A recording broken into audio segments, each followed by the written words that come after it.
evening.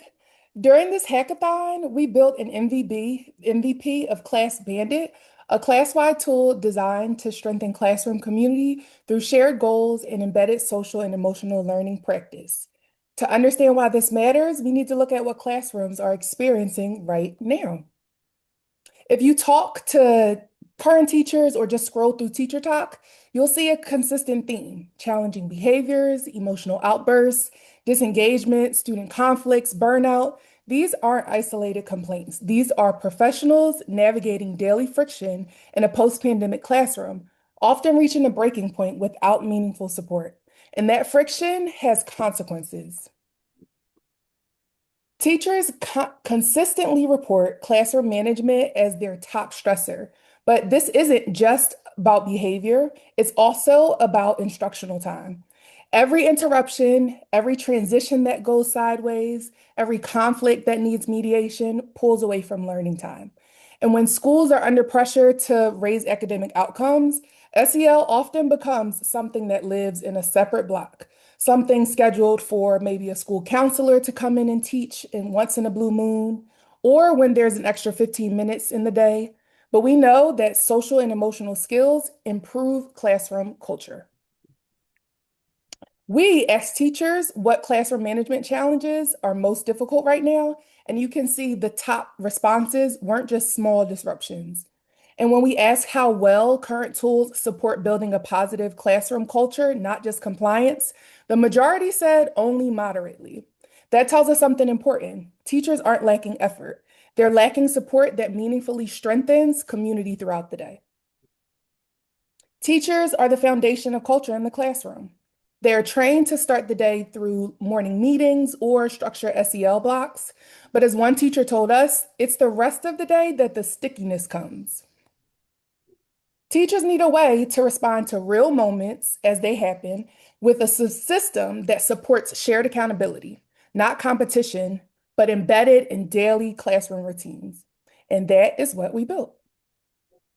ClassBandit is a class-wide digital pet that helps students work toward shared goals, practice reflection in real moments, build collective identity, and earn awards together. We're going to play a demo of ClassBandit right now, so I'll hand it off to Casey and Jenny. Welcome to ClassBandit, the latest innovation in fun and engaging classroom management for elementary school teachers.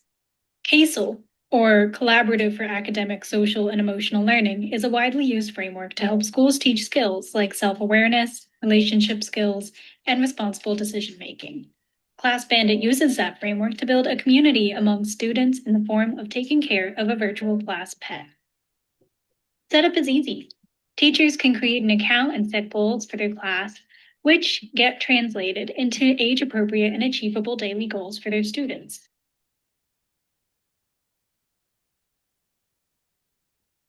When setting up the account, the class will have a fun group activity to pick out and name their pet. Then they'll be introduced to their new responsibilities to have a happy and healthy pet. That, along with the daily goals, lead to points that go towards unlocking accessories and special class rewards.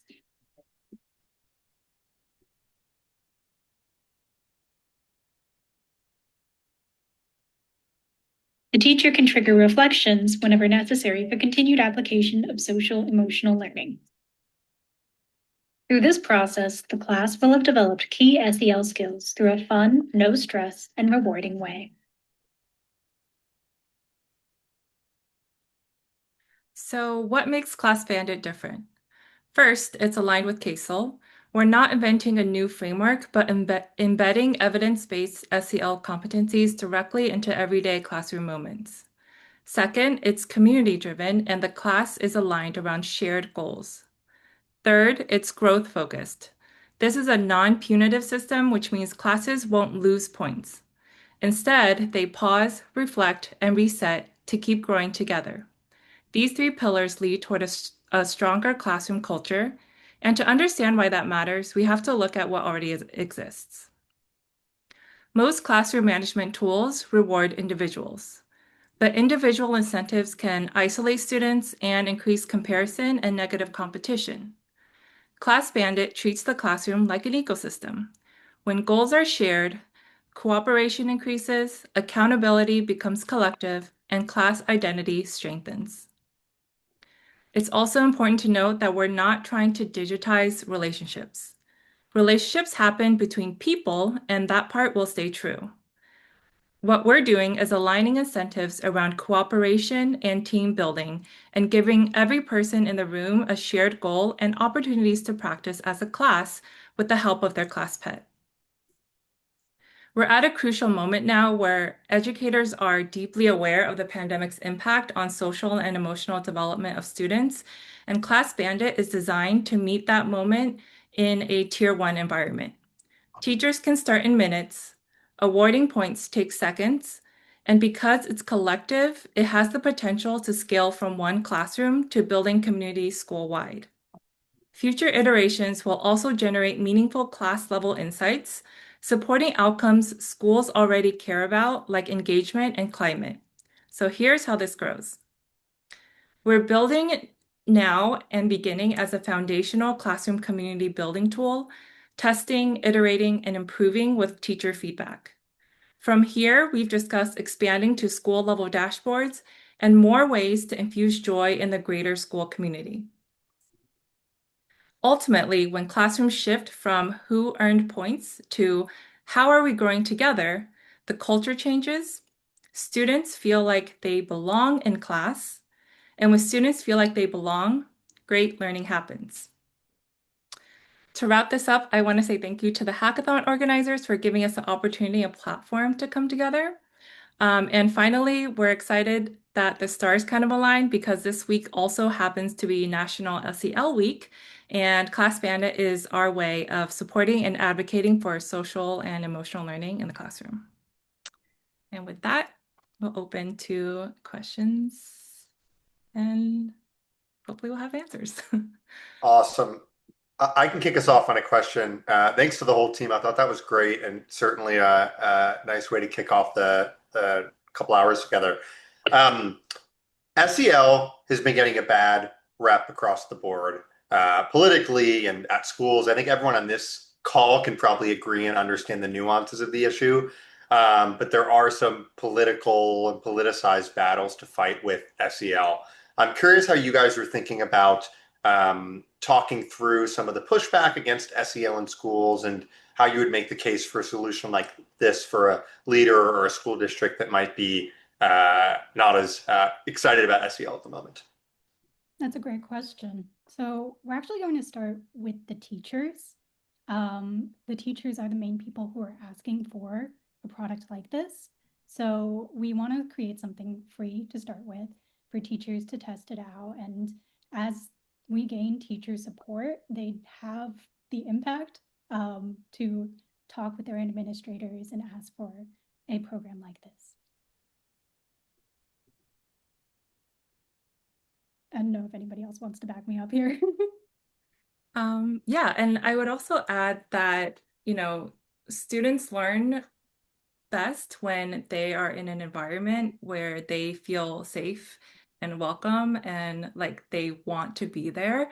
And because, the push for academics is always going to be so strong, I think, especially given, the impact of the pandemic and students not being able to socialize as much in those like the key developmental ages, it makes SEL all the more important.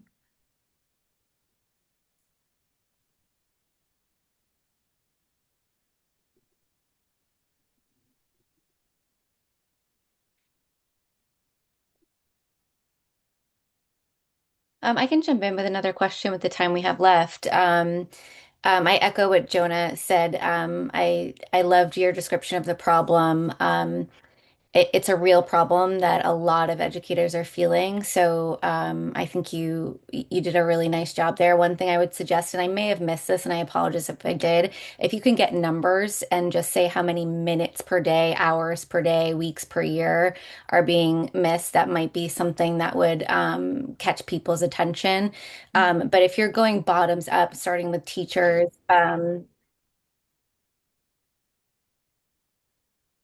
something to just think about. You don't have to answer now, but if you are going bottoms up and starting with a free product for teachers, I think it's a great strategy. But you just have to think about how you're going to fund your business while you're giving away your product for free and waiting for them to roll it up to their principals to get them to buy a site license. Yeah, that's something we're thinking about. Like a free version should be kind of a lower tier. But we were discussing, what if the school district doesn't want to buy it? And what if the teacher does get really used to this tool and they do want to have the premium features? So we were discussing potentially having a version that a teacher as an individual can buy as well. Also, really good point about the numbers. That's yes.